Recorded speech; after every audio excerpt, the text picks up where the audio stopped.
दाखिल हुआ और सबको लगा कि वह एक जीनियस है। लेकिन जब टेस्ट शुरू हुए, ल्यूविन आर्डेल को मैजिक का कोई खास टैलेंट नहीं था। दूसरे स्टूडेंट्स को उसको फेल होने पर जलील करने में देर नहीं लगी, और एक गरीब फैमिली से होने की वजह से जब सिर्फ बातें उसको जलील करने के लिए काफी नहीं थी, उन्होंने जोर जबरदस्ती करने की कोशिश की। लेकिन उन्हें पता नहीं था कि ल्यूविन अपने परिवार के बारे में बेइज्जती बर्दाश्त नहीं करता था। जब बुली ने हैड पार कर दी, ल्यूविन ने उसके चेहरे पर एक गुस्सा मारा, उसको उड़ा दिया। फिर उसने कहा, मैं मैजिक में अच्छा नहीं हूँ, लेकिन मेरे पास अभी भी मेरे गुस्से हैं। हैरान होकर ब्लॉन्ड लड़के ने अपने दोस्त से मदद मांगी। ज्यादा ताकतवर लड़के ने गुस्सा मारने की कोशिश की और वह भी हैरान रह गया। एमसी ने डॉज किया और उसके पेट में एक सुपर पंच मारा। जो पहले जलील हो रहा था, अब वही अकेला खड़ा था, ऑरा को इन्फिनिटली फार्म करते हुए। लेकिन तब बातें सिर्फ लड़ाई तक नहीं रही। ब्लॉन्ड लड़के ने असली मैजिक यूज किया, कुछ ऐसा जो अगर किसी इंसान को लगता तो जानलेवा होता। प्रोफेसर ठीक उसी वक्त वहां आ गए। वह देखने ही वाले थे कि एक स्टूडेंट उनके सामने कोयला बन जाए, लेकिन रिजल्ट अलग था। लड़के ने एक सपना देखा था। एक बहुत बड़ा क्रीचर उसके सामने खड़ा था और कह रहा था कि लड़का धरती पर उसकी रीइंकार्नेशन है, एक ताकतवर डार्को, द वर्ल्ड ईट्स की। बाद में जब उसने आंखें खोली, उसने देखा, लुविन ने अपने सामने एक खूबसूरत औरत को देखा। तो उसने सोचा शायद वह मर गया है और जन्नत में है, लेकिन लड़की ने उसको शांत किया। वह हेलेन है, एक हाई क्लास हीलर, और ये एडवांस्ड रिकवरी रूम है। कंफ्यूज्ड होकर लड़के ने कहा कि उसको एक अजीब सपने के अलावा कुछ याद नहीं है। ब्लॉन्ड लड़की ने उसको वार्न किया कि वह पूरा एक दिन सोया है, तो उसको चक्कर आ सकते हैं। और भी सरप्राइजिंग बात यह थी कि लुविन के बॉडी पर कोई चोट नहीं थी। यह एक चमत्कार था। इलेक्ट्रिक अटैक मैजिक से हिट होना बहुत डेंजरस होता है। खुद प्रोटैगनिस्ट को भी नहीं पता था कि उस पर क्या हुआ था। फिर वही प्रोफेसर रूम में आए लड़के से सवाल करने।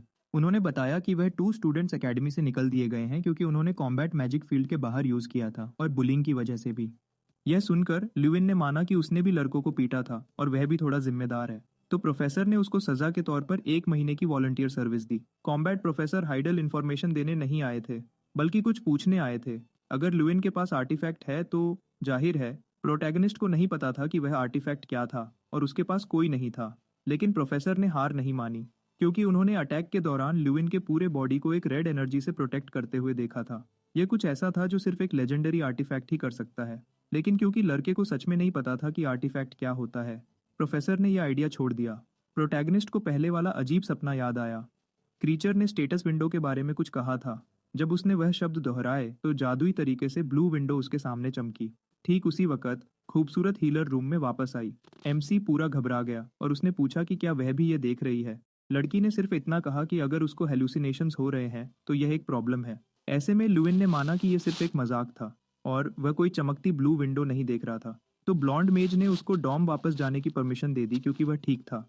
उसी दिन बाद में ल्यूविन रात को ट्रेनिंग फील्ड में गया। ट्रेनिंग ग्राउंड्स पर खड़े होकर स्टेटस विंडो दिखा, अब एक एडिशन के साथ।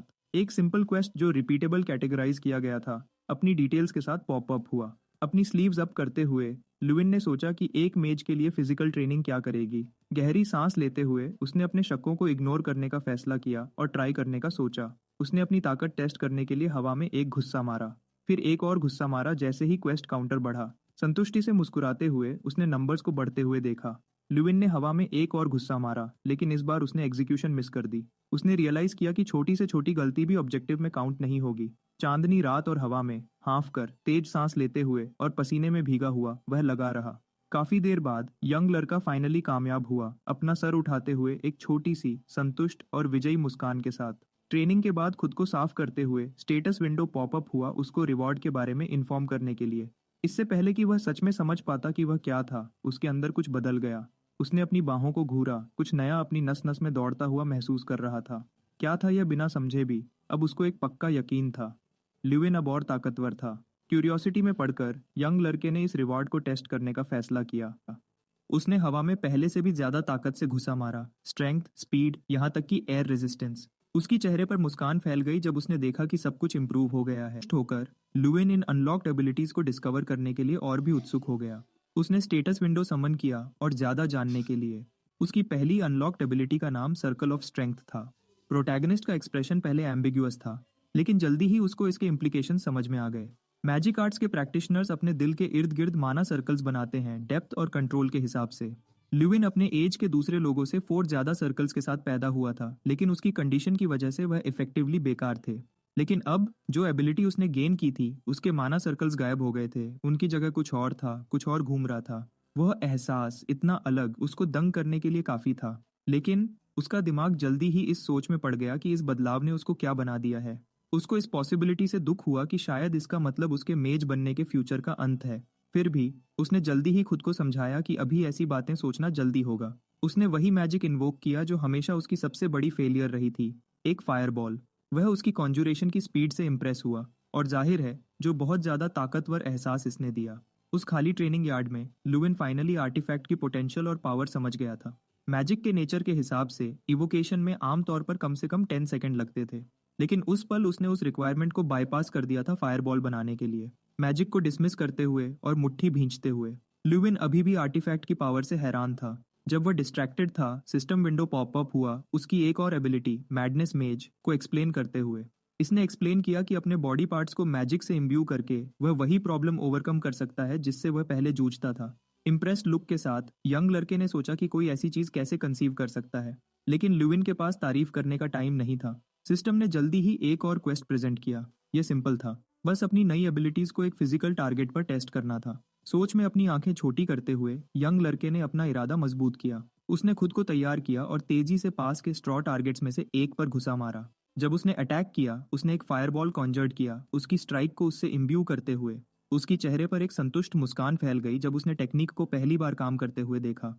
और एक बार फिर कंप्लीटेड क्वेस्ट के लिए उसको रिवॉर्ड मिला।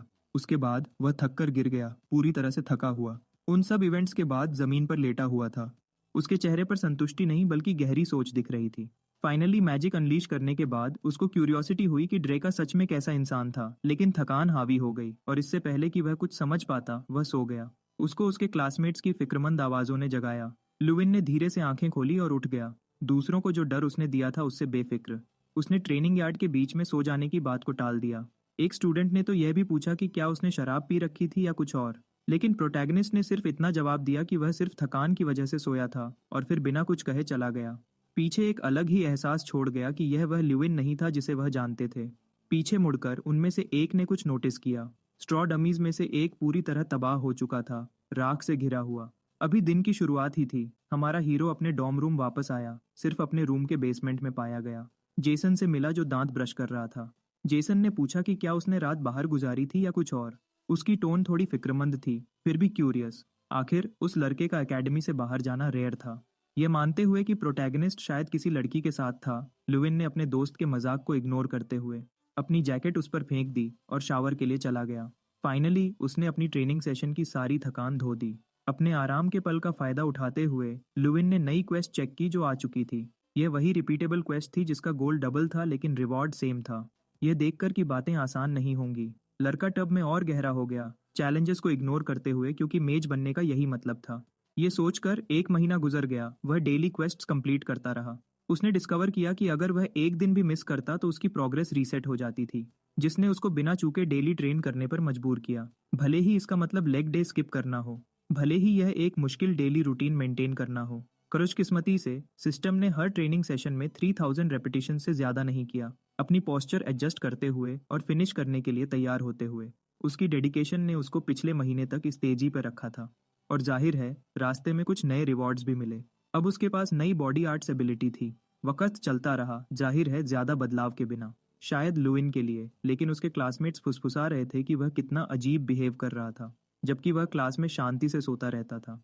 वह क्लासरूम से एकेडमी की बहुत बड़ी लाइब्रेरी में गया। अपनी ट्रेनिंग के साथ हमारा हीरो ड्रेका के बारे में क्लूज ढूंढ रहा था, लेकिन ये एक बेकार क्वेस्ट थी। वर्ल्ड डिस्ट्रॉयर के बारे में कोई इन्फॉर्मेशन नहीं मिली, उसके स्टेटस विंडो या उसके प्लेयर टाइटल के बारे में भी। यंग लड़का खुद को एक डेड एंड पर पाया। यहाँ तक कि सिस्टम पैनल ने भी उस एंटिटी के बारे में कोई हिंट नहीं दिया जिसने उसको इतनी पावर दी थी।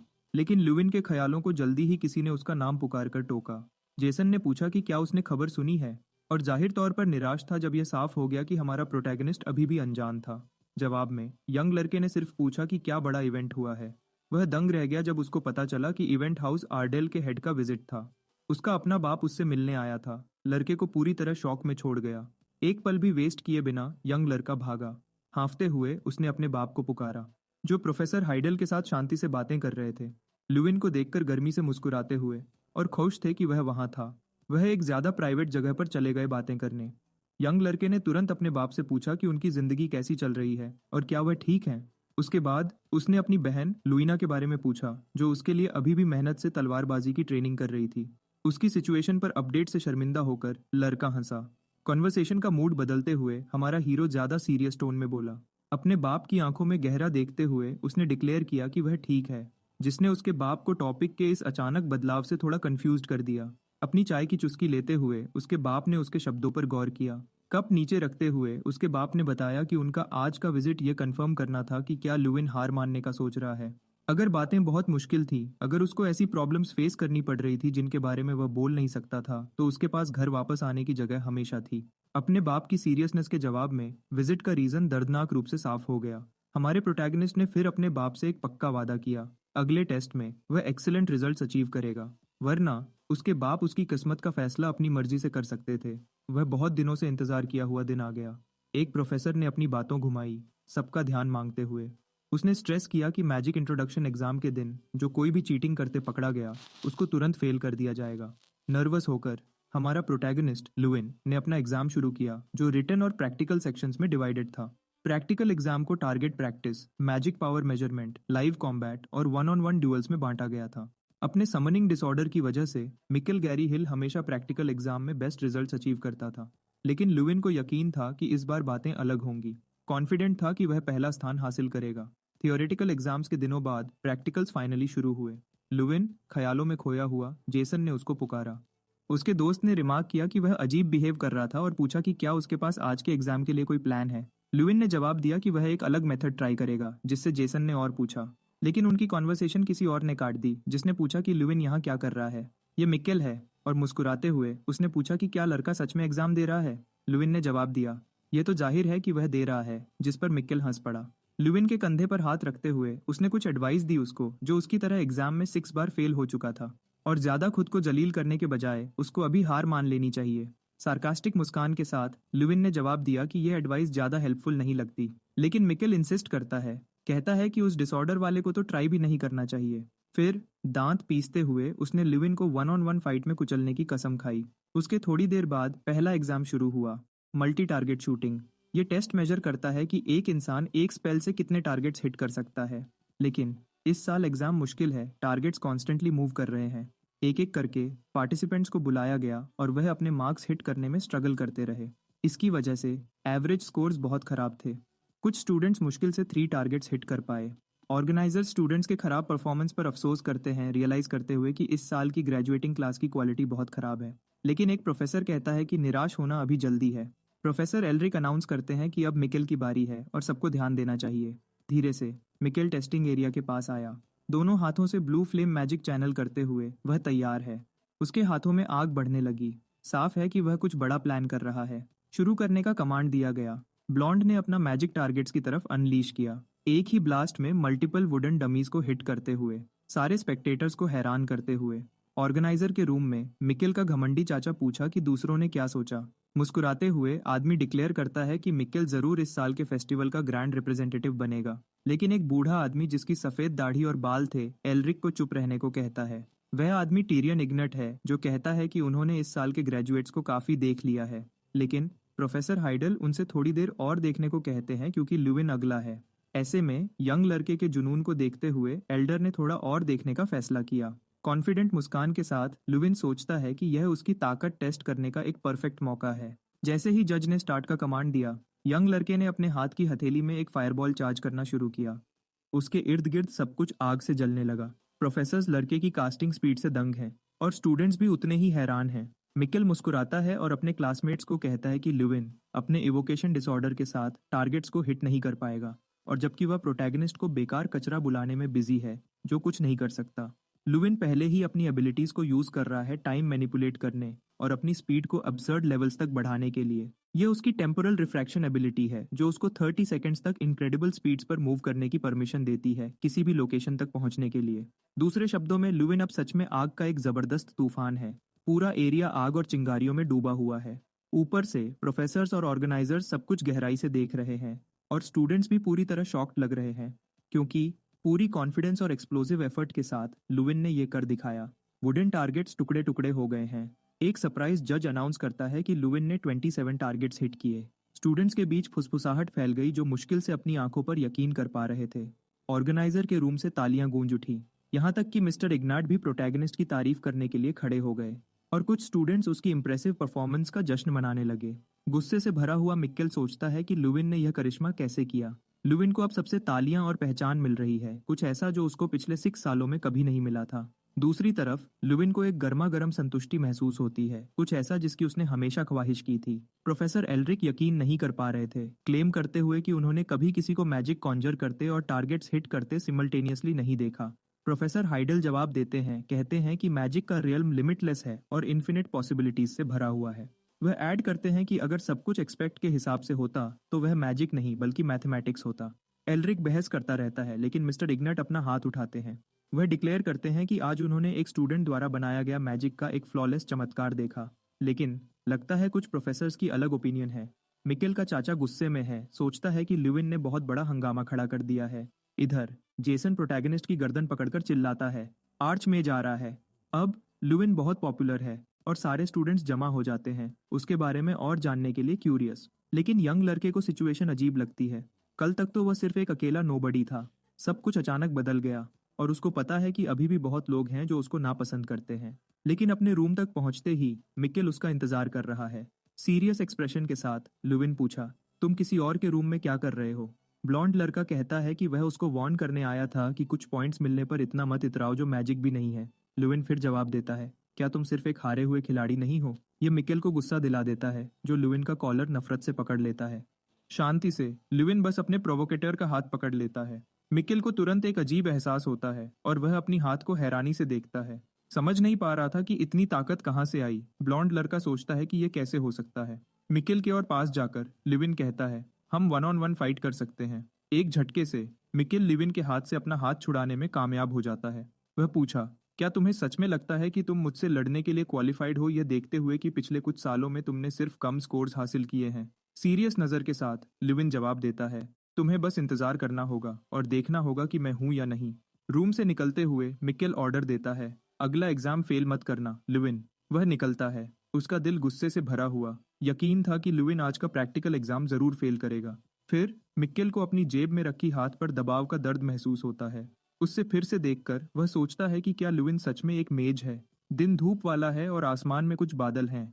लड़के पत्थर की स्टैचू पर कमेंट करते हैं और अब दूसरे प्रैक्टिकल एग्जाम का टाइम है। Magic power measurement. किंगरिम की स्टैचू टेस्ट ऑब्जेक्ट है। स्टूडेंट्स को उस पर मैजिक कॉन्जर करना होगा स्कोर लेने के लिए। लुविन अपने दोस्त से कंफर्म करता है कि क्या उन्हें बस स्टैचू को उस मैजिक से हिट करना है जिस पर उन्हें सबसे ज्यादा भरोसा है। लेकिन ओगर स्टैचू कम स्कोर्स देने के लिए फेमस है। एक पार्टिसिपेंट स्टैचू पर लाइटनिंग स्टॉर्म स्पेल अनलीश करता है। उससे एक बुरी आवाज गूंजती है, डिक्लेयर करते हुए कि मेज ने सिर्फ एक पॉइंट हासिल किया। बात और खराब करने के लिए आवाज उसको और जलील करती है। लड़के को कहती है कि मैजिक छोड़ दे। अगला नंबर एक लड़की का है जिसके पोनीटेल है और कॉन्फिडेंट मुस्कान है। वह धीरे से अपना हाथ उठाती है, सबको ध्यान से देखने को कहती है। तुरंत उसके बाद वह स्टैचू की तरफ एक आइस स्पेल अनलीश करती है। ओगर की आवाज कहती है कि वह उसको जरूर याद रखेगा क्योंकि वह सच में इम्प्रेसिव था। और फिर अपनी बात पूरी करती है उसको truly irredeemable piece of trash बुलाकर। लड़की को सिर्फ 2 पॉइंट्स मिलते हैं और वह रोने लगती है। दूसरे पार्टिसिपेंट्स कंटिन्यू करते हैं, खराब स्कोर्स हासिल करते हैं और ढेर सारी बेइज्जती। जेसन स्टैचू से लड़ना शुरू करता है और जज उसको वापस अपनी जगह पर जाने का ऑर्डर देता है। फिर मिकेल गैरी हिल की बारी आती है। फोकस्ड नजर के साथ मिकेल दोनों हाथों से अपना मैजिक स्टैचू की तरफ अनलीश करता है। अटैक ओगर स्टैचू के बॉडी के मल्टीपल पार्ट्स पर लगता है। स्टैचू डिक्लेयर करता है कि वह काफी निराश है और पूछा, क्या तुम by any chance Josh Gary Hill के बेटे हो? मुस्कुराते हुए मिकेल घमंड से कहता है, मैं जॉश का घमंडी थर्ड बेटा हूँ। किंगरिम जवाब देता है, तुम्हारा बाप एक इडियट था जो ज्यादा पॉइंट्स के लिए रोया और भीख मांगी, और तुम ब्लॉन्डी उससे भी कम टैलेंटेड हो। तुम्हें 27 पॉइंट्स मिलेंगे। जज मिकेल को शांत होने को कहता है और अनाउंस करता है, अगला नंबर लुविन आर्डेल का है। गुस्से से लुविन खुद से सोचता है, मैं इतना नर्वस क्यों हूँ? अपनी मुट्ठी भींचते हुए और अपनी फायर मैजिक चार्ज करते हुए वह फोकस करने की कोशिश करता है। अपना अटैक अनलीश करने से पहले वह स्टैचू से अपना परिचय करवाता है। किंगरिम जवाब देता है, यह चेहरा मैंने पहली बार देखा है, लेकिन कोई बात नहीं, बस एग्जाम कंटिन्यू करो। लड़के स्पेक्टेटर्स नोटिस करते हैं कि लुविन फ्लेम माना बर्स्ट चार्ज कर रहा है। वह एक 4th क्लास स्पेल है। यहाँ तक कि किंगरिम भी हैरान है लुविन की स्टांस एनालाइज करते हुए। फिर लुविन मोमेंटम गेन करने के लिए उछलता है। वह ठीक स्टैचू के पास लैंड करता है, अपनी फायर पावर तैयार करते हुए। फोकस्ड होकर वह पहले ओगर को अपने पैर से मारता है। जज दंग रह जाता है लुविन को अपने मुट्ठी से पैर तक मैजिक ट्रांसफर करते और एक पल में अनलीश करते हुए देखकर, और स्पेक्टेटर्स ने रियलाइज किया कि वह गलत थे। वह कम से कम 5th क्लास स्पेल है। फाइनली लुविन जमीन पर लैंड करता है, परफेक्टली बैलेंस्ड। हर कोई सोचने लगता है कि क्या लुविन जितना उन्होंने सोचा था उससे कहीं ज्यादा ताकतवर मेज हो सकता है। लेकिन किंगरिम का रिएक्शन थोड़ा अजीब है और लुविन सोचता है कि क्या हो रहा है। ओगर बस पूछा, वह लड़का कौन है? लुविन कहने की कोशिश करता है कि उसने पहले ही अपना परिचय करवा दिया है, लेकिन स्टैच्यू उसको बीच में ही रोकता है। पूछा, क्या तुम ड्रेका हो? क्योंकि किंगरिम ड्रेका का इंतजार कर रहा है। स्टूडेंट स्पेक्टेटर्स फुसफुसाना शुरू करते हैं, ड्रेका कौन है जिसका नाम किंगरिम ने लिया? प्रोटैगनिस्ट ने पिछले कुछ महीनों में अनगिनत किताबें सर्च की थी और उसके बारे में कुछ नहीं मिला था, फिर भी किंगरिम उसको अच्छे से जानता लगता है। तो लड़का पूछा, क्या आप इस इंसान से वाकिफ हैं? और स्टैच्यू जवाब देता है, हाँ। पसीने में यंग लड़के ने पूछा, क्या आप मुझे ड्रेका के बारे में और बता सकते हैं? ओगर को सिचुएशन काफी इंट्रीगिंग लगती है क्योंकि उसने कभी एक्सपेक्ट नहीं किया था कि ड्रेका की इनकारनेशन इस एकेडमी में मिलेगी। वह लड़के का नाम फिर से पूछा, फिर कंफर्म करता है, मैं वह नाम याद रखूंगा, ल्यूविन आर्डेल। स्टैचू पहले ही पीछे हट रहा था जब ल्यूविन ने पूछा कि क्या वह उसको उसका प्रीवियस स्कोर बता सकता है, लेकिन किंगरिम ने जवाब दिया कि इवैल्यूएशन खत्म हो चुकी है क्योंकि वह मैजिक उसके जजमेंट से परे था। जज ने बहस करने की कोशिश की, कहते हुए कि यह एक स्कूल कॉन्ट्रैक्ट था जिसे निभाना था, लेकिन यह काफी नहीं था। इससे ओगर को और गुस्सा आया, जिसने क्लेम किया कि उसने सालों से ऐसे लड़कों का इवैल्यूएशन किया है जो मेजेस भी नहीं लगते थे। उसने डिक्लेयर किया कि इग्नाइट भाड़ में जाए, लेकिन क्योंकि यह एक कॉन्ट्रैक्ट था वह एक स्कोर असाइन करेगा। प्रोटैगनिस्ट को हैरानी हुई। किंगरिम ने पूछा कि लड़के को कौन सा स्कोर पसंद है, 0 या 100 पॉइंट्स। मुस्कुराते हुए ल्यूविन ने कहा कि जाहिर है उसको 100 पॉइंट्स चाहिए। इस इंसिडेंट के बाद लड़के के 100 पॉइंट्स एकेडमी में चर्चा का विषय बन गए और एक बार फिर हमारे प्रोटैगनिस्ट ने एक और इंसिडेंट खड़ा कर दिया था। प्रोफेसर हाइडल पास आए और कहा कि डीन ने उसके स्कोर के बारे में सुना है और उसको एक रिवॉर्ड देना चाहते हैं। उन्होंने उसको एक छोटा सा रोल किया हुआ पेपर दिया। यंग लड़के ने शब्द पढ़े, आर्टिफैक्ट रूम, और पूछा, यह किस बारे में है? लेकिन प्रोफेसर ने जवाब नहीं दिया और बस उसको फॉलो करने को कहा। वह एक अंधेरे कमरे तक गए और सीढ़ियों से नीचे उतरना शुरू किया। हाइडल ने कहा कि एकेडमी का यह हिस्सा एकमात्र फॉरबिडन एरिया था। यह जानकर लुविन और भी कंफ्यूज्ड हो गया, समझ नहीं पा रहा था कि उसको वहां क्यों ले जाया जा रहा है। प्रोफेसर एक दरवाजे के सामने रुके और कहा कि यह आर्टिफैक्ट रूम है और वह बस यहीं तक जा सकते हैं। थोड़ा नर्वस होकर प्रोटैगनिस्ट ने पूछा कि क्या उसको अकेला आगे बढ़ना चाहिए, लेकिन क्योंकि यह एक रिवॉर्ड था, लड़के ने अंदर जाने का फैसला किया। कमरा बहुत बड़ा था, अनगिनत चीजों से भरा हुआ था जो बहुत ज्यादा वैल्यू रेडिएट कर रही थी। अपने इर्द गिर्द सब कुछ देखते हुए यंग लड़के ने सोचा कि यह आर्चमेज फ्रॉइड इग्नट का मैजिकल वेयरहाउस होना चाहिए। लेकिन एक आवाज ने अचानक उसको चौंका दिया, शांति को तोड़ते हुए, तुम खोए हुए लगते हो। वह किंगरिम था जो रूम में भी मौजूद था, जिसने रिमार्क किया कि लड़के को अपनी वर्थ नहीं पता लगती। लेकिन इस बार ओगर अब पत्थर की स्टैचू नहीं था। ओगर ने एक्सप्लेन किया कि यह जगह ही एकमात्र थी जहां उसको अपनी ओरिजिनल बॉडी यूज करने की परमिशन थी। लुविन ने पूछा कि मॉन्स्टर का क्या मतलब है अपनी वर्थ न जानने से। किंगरिम ने जवाब दिया कि बिल्कुल वही। यंग लड़के को कोई क्लू नहीं था। वह ड्रेका द प्लेयर जैसा ही आर्टिफैक्ट यूज कर रहा था, एक रेयर आर्टिफैक्ट जो दुनिया में किसी और चीज जैसा नहीं था। फिर ओगर ने पूछा कि उसको वह कैसे मिला और ड्रेका के साथ उसका क्या रिश्ता था। लुविन ने जवाब दिया कि वह भी इसके बारे में बहुत क्यूरियस था और पूछा, ड्रेका कौन है? ओगर की लाल आंखें चमकी, प्रोटैगनिस्ट के चेहरे पर ठीक हो गई। उसने एक्सप्लेन किया कि ड्रेका एक ऐसा प्राणी था जो भगवान बनना चाहता था। एक दिन ड्रेका स्काई पीक ट्राइब से मिलने आया, जिसका किंगरिम भी हिस्सा था। उसकी पावर बहुत ज्यादा थी, हर गुजरते दिन के साथ बढ़ती जा रही थी, जिसने उसको ट्राइब के लिए हराना इम्पॉसिबल बना दिया था। ओगर्स उसको रिस्पेक्ट करते थे, तो ड्रेका ट्राइब के मेंबर के रूप में मॉन्स्टर्स के बीच रहता था। और उसने किंगरिम को भी सिखाया था, जो ट्राइब का चीफ था, उसकी भाषा और मैजिक लगभग 100 साल तक। इससे लुविन पूरी तरह दंग रह गया। एक इंसान का 100 साल तक जीना अनसुनी बात थी। मुस्कुराते हुए ओगर ने जवाब दिया कि वह प्राणी इंसान नहीं था। उसकी असली आइडेंटिटी ब्लैक ड्रैगन ड्रैकोगोनिया थी। पूरी तरह यकीन न करते हुए प्रोटैगनिस्ट हिचकिचाया। यह समझने में मुश्किल हो रही थी कि ड्रैगन्स सच थे। यंग लड़के ने ड्रैगन्स के बारे में मैजिक के ओरिजिन के रूप में सुना था, लेकिन उसको लगता था कि ये सब बस कहानियां हैं। किंगरिम ने फिर बताया कि ड्रेका मैजिक यूज नहीं कर सकता था, तो उसने लुविन जैसा ही फाइटिंग स्टाइल डेवलप किया, अपने हाथों और पैरों के थ्रू मैजिक चैनल करते हुए। लुविन फाइनली समझ गया, रियलाइज करते हुए कि ड्रेका के साथ भी पास्ट में उसकी तरह ही बर्ताव किया गया होगा। लेकिन ड्रेका ने एक यूनिक एबिलिटी बनाई, मैजिक को यूज करने का एक ऐसा तरीका जिस पर सिर्फ वही मास्टर कर सकता था। इस पावर के साथ वह दुनिया में सबसे ज्यादा ताकतवर बन गया। फिर भी संतुष्ट नहीं, वह अपनी पावर को और आगे बढ़ाता रहा। आखिरकार सब कुछ तबाह कर दिया और खुद को भी। डर ने लुविन को घेर लिया जब उसने बातों को जोड़ा। फाइनली समझ गया कि ड्रेका को वर्ल्ड डिस्ट्रॉयर क्यों कहा जाता था। उसकी स्टेटस स्क्रीन चमकी, उसको नई एबिलिटीज मिल गई। ओगर से कम्युनिकेट करने की पावर और एक एनहांसमेंट स्किल। अब एक चमकती ऑर्ब स्ट्रैंग को पकड़े हुए, जो ताकत का ही रूप था, उसने सोचा कि यह क्या था। किंगरिम ने एक्सप्लेन किया कि यह एक क्वेस्ट रिवॉर्ड था और ऑर्ब को एग्जामिन करने को कहा।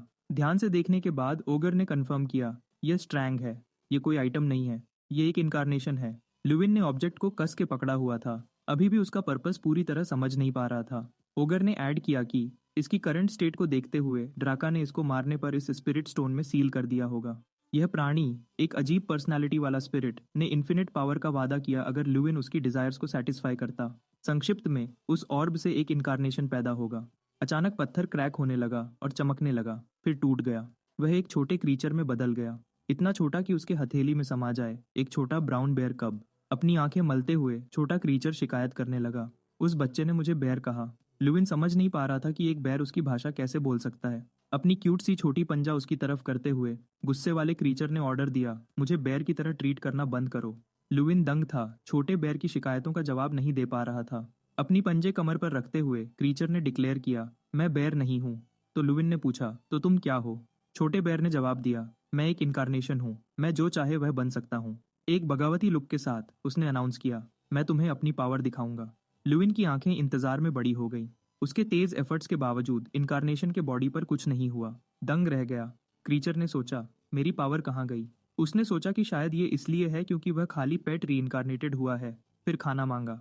लड़के ने जवाब दिया कि उसके पास खाना नहीं है, और छोटा बेयर बुदबुदाया, इस बार मेरा मास्टर इतना कमजोर क्यों है? खाने से हार मानकर सो गया, डिनर के लिए जगाने को कहते हुए।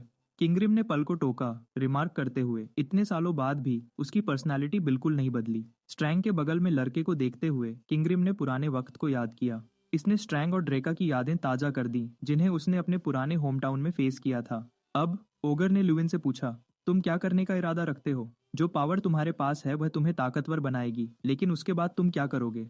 लुविन को याद आया कि उसने हमेशा इस पावर की ख्वाहिश की थी, लोगों को डीमन से बचाने के लिए, और आर्डेल का नाम वापस पाने के लिए, अपना नाम उन लोगों को घोषित करने के लिए जिन्होंने उसको नीचा दिखाया था।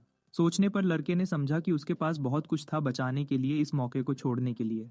उसने जवाब दिया, मैं अपने लोगों के लिए, अपने परिवार के लिए और अपने लिए अपनी नियति के हिसाब से जीऊंगा। किंगरिम ने जवाब दिया, यह बिल्कुल भी बुरा नहीं है, मैं उस फ्यूचर का इंतजार करूंगा जो तुम लाओगे। उस रिवीलिंग एनकाउंटर के बाद लड़के के रूटीन में कुछ बड़ा बदलाव आया। अब उसके पास स्ट्रैंग का साथ था। जिस पल स्ट्रैंग ने खाना शब्द सुना, वह मुंह में पानी आना शुरू कर देता, उसकी आंखें चमकने लगती। छोटे बेर को खाना खिलाना एक डेली टास्क था। लड़का अपनी फायर मैजिक चार्ज करता जब छोटा बेर अपना मुंह खोलता, और वह हमेशा बहुत ज्यादा क्वांटिटी में खाता था।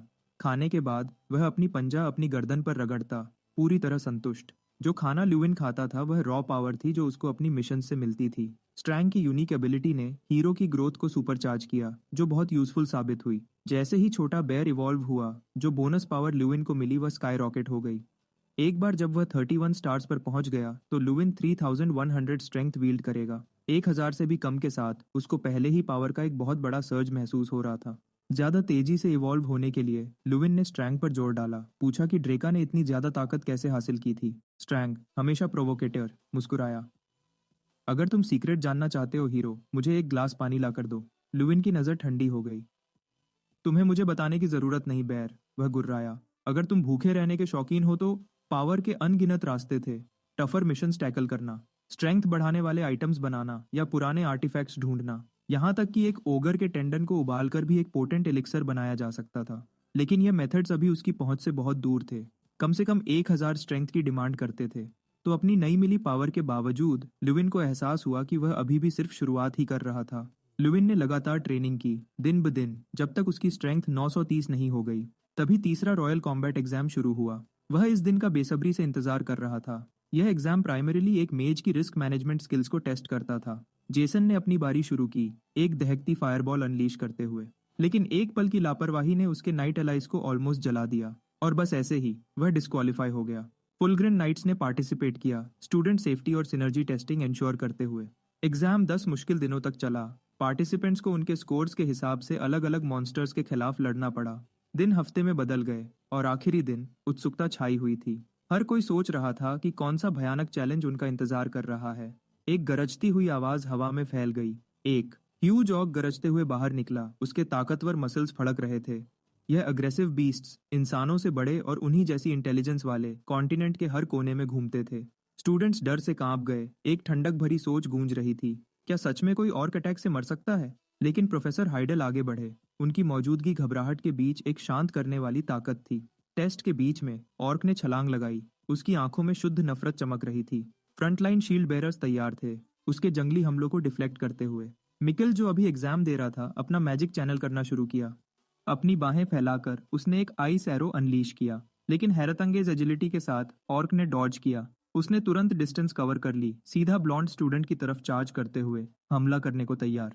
हाइडल चिल्लाया, अपने स्टूडेंट को बचने के लिए एक डेस्परेट वार्निंग। लड़के को पता था कि उसको जवाब देना है, लेकिन डर ने उसको जमा दिया था। उसका शरीर हिलने से इनकार कर रहा था। प्रोफेसर हाइडल के पास इंटरवीन करने के अलावा कोई ऑप्शन नहीं था। उसने अपना आर्बोरियल प्रिजन मैजिक अनलीश किया। जमीन से मोटी बेलें निकल आई, ऑर्क को घेरते हुए, उससे कुछ ही सेकंड्स पहले कि वह स्टूडेंट को कुचल पाता। बेलों ने मॉन्स्टर को लोहे की पकड़ में रखा। उसकी मोटी गर्दन के इर्द गिर्द भी लिपट गई। बंधा हुआ जानवर भी तड़प रहा था, मिकेल तक पहुंचने की कोशिश कर रहा था, जो जमीन पर गिर गया कांपते हुए। और जेसन की तरह मिकेल भी डिस्क्वालीफाई हो गया। मिकेल के चाचा ने टेबल पर गुस्सा मारा। गुस्सा भरा हुआ था, अपने भतीजे की बार बार की फेलियर से निराश। उनको पता था कि लुविन के अगले टेस्ट में उनको इंटरवीन करना होगा। प्रोफेसर एल्रिक ने फिर डीन से पूछा, क्या आप श्योर हैं कि हम यह एग्जाम कंटिन्यू करें? इग्नट ने एक आईब्राव उठाई। तुम्हारा क्या मतलब है? लुविन की बारी अगले है, एक चालाक नकली मुस्कान के साथ एल्रिक ने जवाब दिया। बिल्कुल। लड़का किंगरिम टेस्ट में परफेक्ट स्कोर हासिल करने वाला अकेला स्टूडेंट है, इसलिए दूसरे स्टूडेंट्स को लुविन की तरह टेस्ट करना कुछ हद तक अनफेयर लगता है। डीन ने एल्रिक की बात मानी, लेकिन कहा कि उनके पास दूसरे मॉन्स्टर्स तैयार नहीं थे। लेकिन एल्रिक ने सिर्फ मुस्कुराया। मेरे पास हैं। जब फुल्ड्रिन नाइट्स ऑक्स को लाए, उन्होंने एक ताकतवर ओगर को भी पकड़ा था। एक एग्जाम में ओगर का यूज करना बहुत डेंजरस होगा, लेकिन प्रोफेसर हाइडल के मौजूद होने पर यह काफी स्पेक्टेकुलर होगा, और तब उनको सच में पता चलेगा कि लुविन क्या कर सकता है। एकेडमी के कॉरिडोर्स खामोश थे। हाइडल दीवार के सहारे खड़े थे, लुविन का इंतजार कर रहे थे। यंग लड़के को अपने प्रोफेसर को वहां देखकर हैरानी हुई। हाइडल ने एक्सप्लेन किया कि आज लुविन को दूसरों से कहीं ज्यादा मुश्किल टेस्ट फेस करना होगा। एकेडमी को उससे बहुत ज्यादा उम्मीदें थी, और कुछ को लगता था कि उसको दूसरों की तरह टेस्ट करना अनफेयर था। लुविन ने इस मुश्किल के बारे में और डिटेल्स मांगी। हाइडल ने तब बॉम्ब ड्रॉप किया। मॉन्स्टर ऑर्क नहीं, बल्कि एक ओगर होगा। यह खुलासा लड़के को साफ तौर पर शॉक्ड कर गया। मॉन्स्टर का बहुत बड़ा हाथ मोटी जंजीरों से बंधा हुआ था। वह गरजा, आजादी के लिए वायलेंटली स्ट्रगल करते हुए। नाइट्स भी तैयार हो रहे थे, अपने हथियार कस के पकड़े हुए। यहाँ तक कि कैप्टन भी इस बात से सहमत नहीं था कि एक स्टूडेंट टेस्ट में ओगर का यूज किया जाए। एक ओगर एक इंसान की खोपड़ी को कुचल सकता था, या एक ही ब्लो में उसकी रीढ़ की हड्डी निकाल सकता था। लुविन अपने प्रोफेसर की तरफ मुड़ा, पूछा, क्या आप इसके बारे में श्योर हैं? हाइडल ने जवाब दिया, यह डीन के ऑर्डर्स हैं। असहमत होकर कैप्टन ने बुदबुदाया कि लोग ऐसे टेस्ट्स के लिए अपनी जान रिस्क कर रहे थे। लुविन को अच्छे से पता था कि वह सच में अपनी जान दांव पर लगा रहा था। जैसे ही लुविन कैप्टन के पास पहुंचा, नाइट ने पूछा, तुम कौन हो? लुविन ने अपना परिचय करवाया, कहते हुए कि वह स्टूडेंट है जो एग्जाम दे रहा है। पार्टिसिपेंट को और करीब से देखकर नाइट और भी एजिटेटेड हो गया। यकीन नहीं कर पा रहा था कि यह यंग लड़का एक ओगर को फेस करेगा, जबकि यह पक्का था कि प्रोफेसर और नाइट्स उसको प्रोटेक्ट करेंगे। लुविन एक अलग डायरेक्शन में चलने लगा। कैप्टन ने उसको वार्न किया, वह गलत रास्ता है। तुम क्या कर रहे हो? उसकी पोजीशन नाइट्स के पीछे, रियर में होनी चाहिए। लेकिन लुविन ने डिक्लेयर किया कि वह फ्रंट पे लड़ेगा, एक्सप्लेन करते हुए, मेरे स्पेल्स ऑर्डिनरी से कहीं ज्यादा हैं। नाइट ने जवाब दिया कि उसको फ्रंट पर प्रोटेक्ट करना इम्पॉसिबल होगा। पूछा, तुम अपनी जान ऐसे क्यों गंवा रहे हो? लुविन ने ड्रामेटिकली अपना क्लोक उतारा, उसको कॉन्फिडेंट नजर के साथ पीछे फेंकते हुए। मैं डेस्परेट हूँ, उसने जवाब दिया, आगे बढ़ते हुए। फिर भी कैप्टन को यंग लड़के से डर का एक भी टुकड़ा महसूस नहीं हुआ। प्रोफेसर हाइडल पास आए, लुविन को तैयार होने को कहते हुए, क्योंकि एग्जाम किसी भी पल शुरू हो सकता था। आदमी ने अपनी उंगलियां चटकाई। उसी पल ओगर की बाहों को बांधने वाली जंजीरें खुल गईं। एक बहरा कर देने वाली तीखी चीख हवा में फैल गई और मॉन्स्टर नाइट्स की तरफ लपका। एक कमिकाजी मूव में लुविन सोल्जर्स को पीछे छोड़कर आगे बढ़ता है। कैप्टन चिल्लाता है। लड़के से पूछा कि वह क्या कर रहा है, उसको रुकने को चिल्लाते हुए, लेकिन लुविन उसको इग्नोर करता है। अपनी बाह पीछे खींचते हुए ओगर एक विनाशकारी ब्लो के लिए मोमेंटम इकट्ठा करता है। इधर लुविन अपना फायरबॉल सीधा मॉन्स्टर की बॉडी पर अनलीश करता है।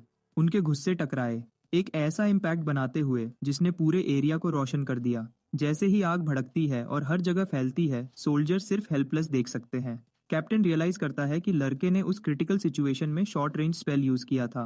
हाइडल सब कुछ सीरियस नजर से ऑब्जर्व करते हैं। और सारे देखने वाले स्टूडेंट्स बैटल के रॉ इम्पैक्ट को महसूस करते हैं। एल्रिक और इग्नेट भी देखते हैं, पूरी तरह सरप्राइज लगते हुए। एक स्टूडेंट का क्लोज क्वार्टर्स बैटल में ओगर के खिलाफ चार्ज करना पूरी तरह अनथिंकेबल था, लेकिन जैसे ही धूल बैठने लगती है, ल्यूविन अभी भी खड़ा है। कैप्टन मुश्किल से यकीन कर पा रहा है कि लड़का अभी भी जिंदा है। हाइडल एक संतुष्ट मुस्कान छोड़ते हैं। कैप्टन ल्यूविन के कंधे पर हाथ रखता है, उसका नाम पुकारते हुए, और उसको डांटा है कहते हुए कि उसको अपना प्लान पहले ही एक्सप्लेन करना चाहिए था। शांत आवाज में ल्यूविन अपोलोजाइज करता है और पूछा, अगर मैं तुम्हें बताता तो क्या तुम मुझे जाने देते? लेकिन ल्यूविन उसको जवाब देने नहीं देता, ऐड करते हुए, अब टाइम नहीं है, हमें एग्जाम फिनिश करना है। ओगर अभी भी खड़ा था, बहुत गुस्से से फुंकार रहा था। तो कैप्टन ल्यूविन को अब पीछे रहने को कहता है, लड़के की ताकत को एक्नॉलेज करते हुए, लेकिन एक्सट्रीम डेंजर पर जोर देते हुए। सबसे अच्छा ये है कि वही रहो और उसको हैंडल करने दो। लेकिन ल्यूविन धीरे से आगे बढ़ने लगता है। कैप्टन के ऑर्डर्स के खिलाफ भी वह फ्रंट लाइन पर अपनी जगह बनाए रखता है। सीरियस लुक के साथ ल्यूविन डिक्लेयर करता है, ये मेरा एग्जाम है, मुझे इससे फिनिश करने दो। ओगर ल्यूविन के साइज से 5 गुना बड़ा उसको घूरता और फुंकारता है। बेफिक्र लड़का उसकी तरफ बढ़ा। उसकी इनक्रेडिबल हिम्मत के दो रीजंस थे। एक थी उसकी यूनिक एबिलिटी ओगर से कम्युनिकेट करने की, इसने ल्यूविन को मॉन्स्टर को समझने में मदद की, जो डर से चीख रहा था, मेजेस और नाइट्स से घिरा हुआ। दूसरा थी वह मिशन जो उसको मिला था, दुश्मन पर पहले हमला करना और उसको हराना। मिशन ने 30 एडिशनल स्ट्रेंथ पॉइंट्स दिए थे, और ल्यूविन को पता था कि इसको डेली रिपीट करना बहुत बड़ा फायदा होगा। यह जानकर लड़के के पास हिचकिचाने की कोई वजह नहीं थी। उनके घूसों की पिछली टक्कर के बाद, जिसने पूरे एरिया को रोशन कर दिया था, ओगर ने अपने ओपोनेंट की पूरी ताकत महसूस की। कमरा अब आग और तेज गर्मी में डूबा हुआ था। लुविन का पहला ऑब्जेक्टिव, पहले स्ट्राइक करना, अकम्प्लिश हो गया था, लेकिन यह अभी खत्म नहीं हुआ था। लुविन ने ओगर को उसको मारने का वादा करते हुए गरजते हुए सुना। एक उछाल के साथ मॉन्स्टर ने मोमेंटम गेन किया और सीधा लड़के की तरफ चार्ज किया। लुविन सोल्जर से आगे था, जो उसको डिफेंड करने के लिए कुछ खास नहीं कर पाया। ओगर गरजा, लड़के का सर कुचलने की धमकी देते हुए।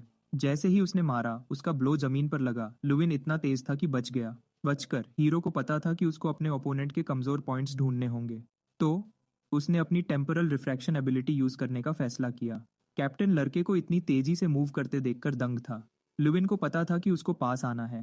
तेज एक परफेक्ट एंगल से चार्ज करते हुए उसने एक ओपनिंग देखी, ओगर के कमजोर स्पॉट पर सीधा ब्लो लगाने का एक मौका।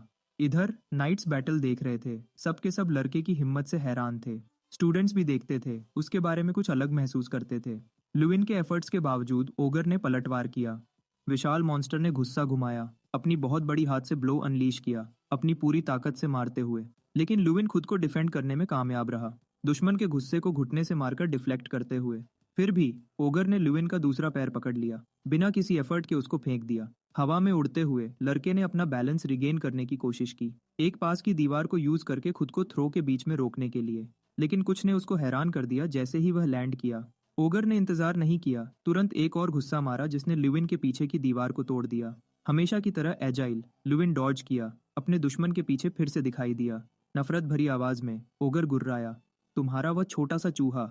बिना हिचकिचाए लुविन ने एक नया हमला शुरू किया, अपनी स्टांस बदलते हुए, और मॉन्स्टर के चेहरे पर सीधा एक प्रिसाइज ब्लो लगाया। वह एक गरजते हुए इम्पैक्ट के साथ जमीन पर गिर गया। लुविन फिर अपने दुश्मन पर उछला, उसके सीने पर विजयी रूप से खड़ा होकर। एक एबिलिटी से अपनी स्ट्रेंथ बढ़ाते हुए लड़के ने डिक्लेयर किया, अब इससे खत्म करने का टाइम है। हैरान होकर ओगर ने पूछा कि क्या प्रोटैगनिस्ट सच में इंसान था। लुविन ने उसको जवाब में हैरान किया, पूछा कि क्या मॉन्स्टर को जवाब की उम्मीद थी। वह परफेक्ट तरीके से कम्युनिकेट कर सकते थे, लेकिन अपने ओपोनेंट से चैट करने के बजाय लड़के ने अपना फ्लेम माना एक्सप्लोजन अटैक अनलीश किया, और ओगर फ्यूरी के एक्यूमुलेटेड इफेक्ट की वजह से उसकी कंडीशन एनरेज्ड में बदल गई। इसने ओगर के बॉडी से आग का एक बहुत बड़ा एक्सप्लोजन ट्रिगर किया, पूरे एरिया में बहुत ज्यादा गर्मी पैदा करते हुए। ओपोनेंट की आंखें बेजान लग रही थी। अपने दुश्मन को ध्यान से देखते हुए लुविन ने सोचा कि क्या यह सच में खत्म हो गया था। स्ट्रैंग, जो फाइट देख रहा था, ने कंक्लूड किया कि लड़का उसने जितना सोचा था उससे कहीं ज्यादा बेहतर था। भीड़ में फुसफुसाहट फैल गई, आवाजें पूछ रही थी कि क्या लुविन ने सच में ओगर को हरा दिया था। फिर सारे स्टूडेंट्स खुशी से उछल पड़े, लुविन के लिए जोश से चीयर्स करते हुए। एल्रिक दूसरी तरफ पूरी तरह दंग और फ्रस्ट्रेटेड था। इग्नट ने एक छोटी सी मुस्कान दी सीन को देखकर, हमारे हीरो ने अकेला ही एक भयानक ओगर को हरा दिया था। कैप्टन पास आया, पूछा कि उसको किसने वह स्पेल और फिजिकल स्किल सिखाई थी। वह यकीन नहीं कर पा रहा था कि यंग लड़के ने यह सब खुद से सीखा था, लेकिन एक पक्की नजर के साथ यंग लड़के ने इंसिस्ट किया कि उसने सच में खुद ही सीखा था। प्रोफेसर हाइडल और पास आए, और लुविन ने अपने एग्जाम रिजल्ट्स के बारे में पूछने का मौका पकड़ लिया। मास्टर शांत रहे, गहरी सोच में डूबे हुए। उन्होंने कन्फेस किया कि सच कहूं तो उन्होंने यंग लड़के को ऐसा करिश्मा करने के लायक नहीं समझा था, लेकिन हमेशा की तरह उसने सारी एक्सपेक्टेशंस को तोड़ दिया था। और बस ऐसे ही हमारे हीरो को पता चला कि उसने टेस्ट पास कर लिया था। ल्यूविन के चेहरे पर एक कॉन्फिडेंट मुस्कान फैल गई खबर सुनने के बाद। अपने टेस्ट और मिशन कंप्लीट होने के साथ प्रोटैगनिस्ट ने एक नई स्किल अनलॉक की, प्लेयर्स आई। स्ट्रैंग ने एक्सप्लेन किया कि यंग लड़का सच में एक रियल प्लेयर बन रहा था। उसने स्किल को पहचाना, कुछ ऐसा जो सिर्फ एक ट्रू प्लेयर ही पोजेस कर सकता था। अब वह लोगों को देख सकता था, भले ही वह स्टेल्थ या इनविजिबिलिटी यूज कर रहे हों। और क्या, मिनी मैप भी अनलॉक हो गया। ल्यूविन अब अपने इर्द गिर्द 500 मीटर के रेडियस तक देख सकता था।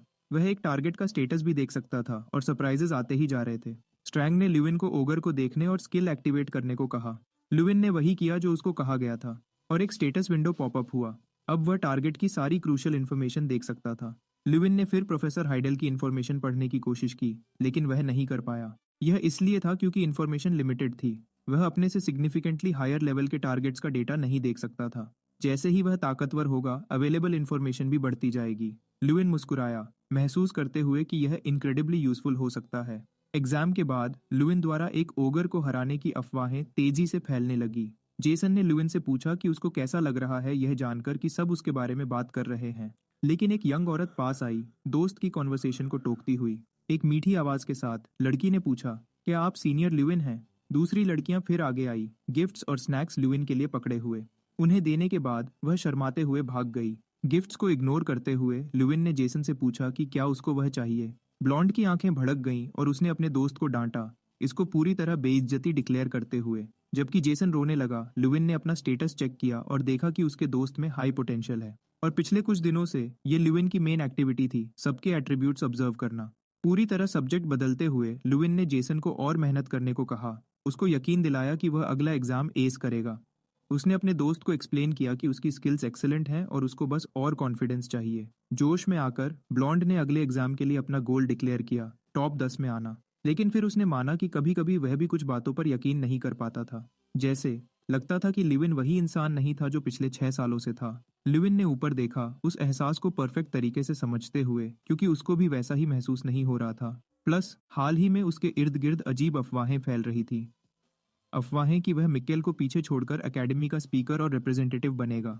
कन्वर्सेशन को टोकते हुए ल्यूविन खड़ा हो गया, डिक्लेयर करते हुए, मुझे इस सब की कोई परवाह नहीं। लेकिन जेसन के लिए यह इतना सिंपल नहीं था। यह ग्रैंड फेस्टिवल का साल था। हर 5वें महीने एकेडमी के रिप्रेजेंटेटिव्स एक फेस्टिवल के लिए इकट्ठे होते थे, ये डिसाइड करने के लिए कि कौन सबसे अच्छा है। हर 8 साल में एक बार ओलंपियड सारे मेजर्स को एक साथ लाता था, अल्टीमेट चैंपियन डिसाइड करने के लिए। जब दोनों इवेंट्स कोइंसाइड करते थे तो उसको ग्रैंड फेस्टिवल कहा जाता था।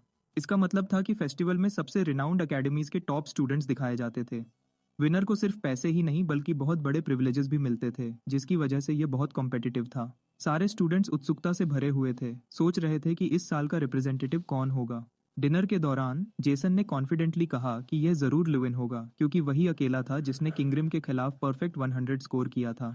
सबको मिकेल की पिछले फेस्टिवल की परफॉर्मेंस याद थी। मिकेल ने बहुत खराब परफॉर्म किया था, इंडिविजुअल कंपटीशन में 5 पार्टिसिपेंट्स में से चौथे स्थान पर रहा था। ऐसे उनकी एकेडमी को लास्टेडीमिया का निकनेम मिला था, सबसे आखिरी आने की वजह से। उस जलील करने वाले निकनेम को छुड़ाने का एकमात्र तरीका ल्यूविन पर भरोसा करना था।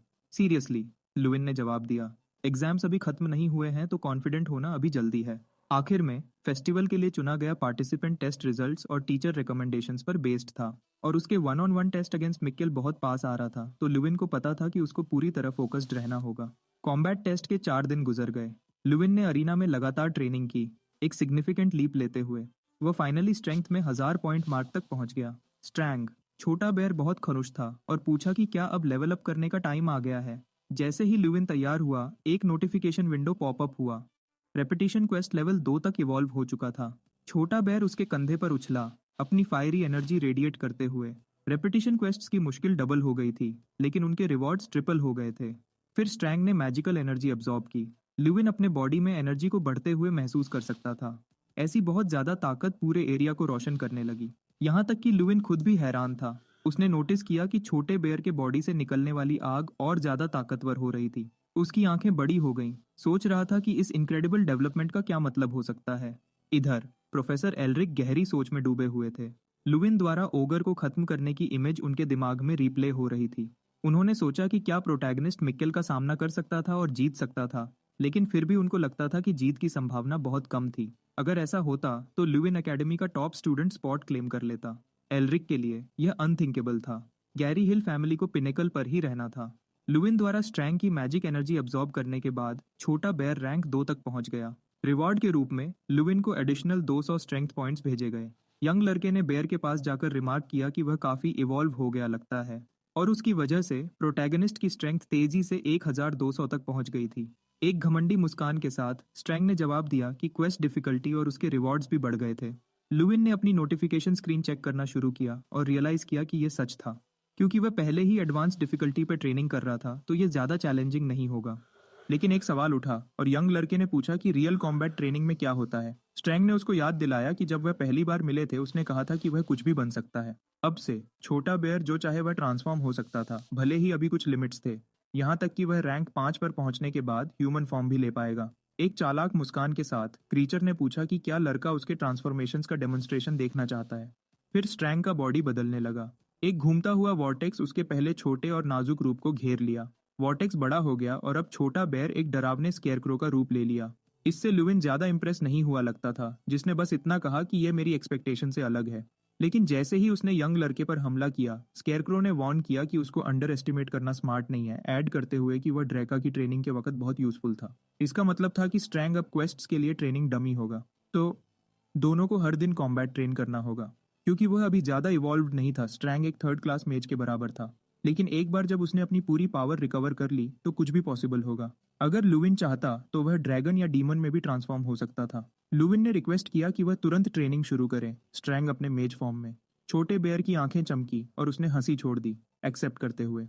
अपने पंजे में एनर्जी का एक बॉल दिखाई दिया और तेजी से एक मैजिक स्टाफ में बदल गया। भले ही उसका मैजिक प्रोटैगनिस्ट को लगता तो वह सिर्फ एक धक्का देता, डैमेज नहीं, और स्ट्रैंग खुद भी अफेक्ट नहीं होता। सच में स्ट्रैंग एक परफेक्ट ट्रेनिंग पार्टनर बन गया था। फोकस एनर्जी स्टाफ से बहने लगी और छोटे बेयर ने वार्न किया, मैं अब शुरू कर रहा हूँ। ट्रेनिंग स्ट्रैंग द्वारा अनलीश किए गए एक स्पेल से शुरू हुई। लिविन तेजी से डॉज किया। उसने सोचा कि जैसे वह अब ट्रेनिंग कर रहा है, मिकेल भी शायद वही कर रहा होगा, तो वह टेस्ट के दिन का मुश्किल से इंतजार कर पा रहा था। मिकेल ने अपने चाचा से कहा कि वह लिविन से बहुत गुस्से में था और पूछा कि अब वह क्या कर सकता है। लेकिन यह शिकायत सिर्फ एल्रिक को और एजिटेटेड कर गई और उसने झटके से कहा कि मिकेल को ही ज्यादा एफर्ट डालना चाहिए। अपने चाचा की तरफ मुड़ते हुए ब्लॉन्ड यूथ ने बताया कि उसने अफवाहें सुनी थी कि एल्रिक ही वह था जिसने लिविन के ग्रेड्स बढ़ाए थे, और यह उसका आइडिया था कि यंग लड़के को टेस्ट में ओगर का सामना करवाया जाए। तो एल्रिक की वजह से लुविन ने बेस्ट पॉसिबल स्कोर अचीव किया। कुछ ऐसा जो बहुत ज्यादा डैमेजिंग होगा अगर गैरी हिल फैमिली को कभी पता चला तो। दांत पीसते हुए प्रोफेसर ने पूछा कि क्या ब्लॉन्ड उसको ब्लैकमेल करने की कोशिश कर रहा था। मिकेल ने आदमी को बकवास करना बंद करने और एक सोल्यूशन ढूंढने में मदद करने को कहा। अगर लुविन फेस्टिवल के लिए अकेडमी का रिप्रेजेंटेटिव बन गया तो सब कुछ खो जाएगा। लेकिन प्रोफेसर के पास एक आइडिया था और ब्लॉन्ड को एक छोटी सी वायल दी। मिकेल उसको पहचानता लगा, दी अवेकनिंग हर्ब, जिसे ब्लेजिंग फ्लावर भी कहा जाता है। ये मेडिसिनल हर्ब नॉर्दर्न लैंड्स में उगती थी और कुछ लोग इसका यूज ताकतवर एलिक्सर्स बनाने के लिए करते थे। अगर कंज्यूम किया जाए तो ये माना कंजम्पशन को ड्रास्टिकली कम कर देता था, लेकिन दर्द के प्रति इंसेंसिटिविटी भी पैदा करता था और दोस्त और दुश्मन में फर्क करना मुश्किल बना देता था। एल्रिक को हैरानी हुई कि मिकेल ने अपनी क्लासेस में सच में ध्यान दिया था। फिक्रमंद होकर ब्लॉन्ड ने पूछा कि क्या उसके चाचा का मतलब था कि उसको एलिक्सर लेना चाहिए। प्रोफेसर ने कंफर्म किया, कहते हुए कि टेस्ट में उसकी हार के बाद फैमिली की इज्जत वापस पाने का यही एकमात्र तरीका था। लेकिन मिकेल ने उसको याद दिलाया कि हाइडल उसकी लिमिट्स जानता था और कोई भी ड्रास्टिक चेंजेस नोटिस कर सकता था। मुस्कुराते हुए एल्रिक ने बताया कि सारे एंटी डोपिंग एग्जाम्स उसकी जिम्मेदारी थे। फिर उसने उसको एक पोशन भी दिया जो ब्लॉन्ड ने कुछ भी लिया था उसके सबूत को मास्क कर सकता था। मिकेल को ब्लेजिंग फ्लावर यूज करने के बाद वह वायल लेना था और उसको डरना नहीं चाहिए था क्योंकि वह दोनों गैरी हिल्स थे। ये उनका प्रोग्रेस करने का तरीका था। एक परसुएसिव आवाज में उसके चाचा ने अपने भतीजे से फिर पूछा कि क्या वो प्लान एक्सेप्ट करेगा। One on one combat test का दिन फाइनली आ गया और सब माना बैरियर रूम की तरफ बढ़े। जैसे हर साल होता है, वेन्यू स्पेक्टेटर्स से भरा हुआ था। मिकेल और लुविन के बीच बहुत इंतजार की गई फाइनल बैटल शुरू होने वाली थी। दोनों दुश्मन पास आए। थोड़ा एंग्शियस होकर लुविन ने सोचा कि फैसले का पल आ गया है। स्ट्रैंग ने कमेंट किया कि ओपोनेंट को शायद पता होगा कि लुविन क्लोज क्वार्टर्स कॉम्बैट पर फोकस करेगा और उसके लिए तैयारी की होगी। लेकिन अगर लुविन क्लोज आने में कामयाब हो गया तो सिर्फ एक गुस्सा ही काफी होगा। एक रियल फाइट को जितना हो सके उतना सिमुलेट करने के लिए अरीना में कुछ जियोग्राफिकल फीचर्स अरेंज किए गए थे। एक प्रोफेसर दोनों के साथ अरीना में खड़ा था और पूछा कि क्या वह तैयार हैं। लुविन ने अपने ओपोनेंट को पक्की नजर से घूरा और ठंडी तरह से एनालाइज करते हुए कुछ नोटिस किया। मिकेल अपनी नॉर्मल स्टेट में नहीं था। हमेशा की तरह एरोगेंट न होने के अलावा कुछ बहुत अजीब लग रहा था। लुइन ने अपना स्टेटस चेक करने का फैसला किया तो यंग लड़के ने अपनी प्लेयर्स गेज एबिलिटी एक्टिवेट की और देखा कि मिकेल के पास डबल मैजिक कास्टिंग एबिलिटी थी और वह बजर्क मोड में था। लुविन ने ऐसी कंडीशन कभी नहीं देखी थी और रियलाइज किया कि कुछ और छिपा हुआ था, कुछ ऐसा जो शायद ड्रग से कैमोफ्लाज्ड किया गया होगा। टेस्ट से पहले कुछ चेक्स किए गए थे, लेकिन प्रोफेसर एल्रिक उनके लिए जिम्मेदार था, जिसने तुरंत शक पैदा कर दिया। प्रोफेसर आगे बढ़े, एक्सप्लेन करते हुए कि सिर्फ डार्क मैजिक फॉरबिडन है। स्पेल्स का पावर लेवल